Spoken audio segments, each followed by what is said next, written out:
சிறகடிக்க ஆசை சீரியலில் இன்னைக்கு என்ன நடந்திருக்கு அப்படிங்கிறத பார்க்கலாம். இப்போ ரோகிணியோட மாமா வரப்போகிறாங்க அப்படின்னு இங்கே விஜயா வந்து பயங்கர அலப்பறையை பண்ணிக்கிட்டு இருக்கிறாங்க.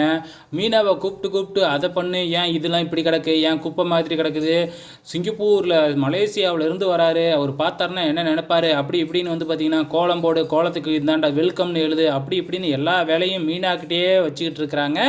ஸோ இதை எல்லாமே பாட்டி அண்ணாமலை இவங்க எல்லாமே பார்க்குறாங்க.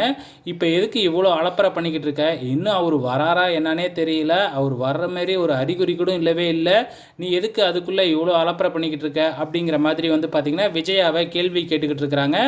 இதை ரோகிணியும் பார்த்துட்டு அச்சோச்சோ இவங்க வேறையா இப்படி வந்து பார்த்திங்கன்னா விழுந்து விழுந்து எல்லாமே பார்க்குறாங்களே, உண்மை மட்டும் தெரிஞ்சுதுன்னா நம்ம செத்தோம் அப்படிங்கிற மாதிரி ரோகிணி மனசுக்குள்ளாரே நினச்சிக்கிட்டு இருக்கிறாங்க.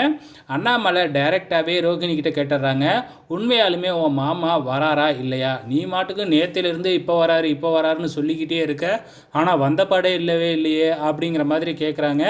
உடனே ரோகிணி தனியாக போயிட்டு வந்து பார்த்திங்கன்னா அந்த ஆளுக்கு ஃபோன் பண்ணுறாரு. அந்த ஆள் வந்து பார்த்திங்கன்னா பக்கத்தில் தான் இருக்கிறாரு.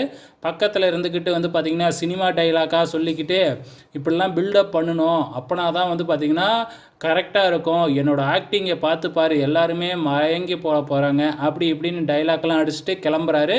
ஸோ இனி எபிசோடை பொறுத்தளவு இதுதாங்க நடந்திருக்கு. நாளைக்கு அவர் என்ட்ரி கொடுத்து என்னெல்லாம் அலப்பறை பண்ண போகிறாருன்னு வெயிட் பண்ணி பார்க்கலாம்.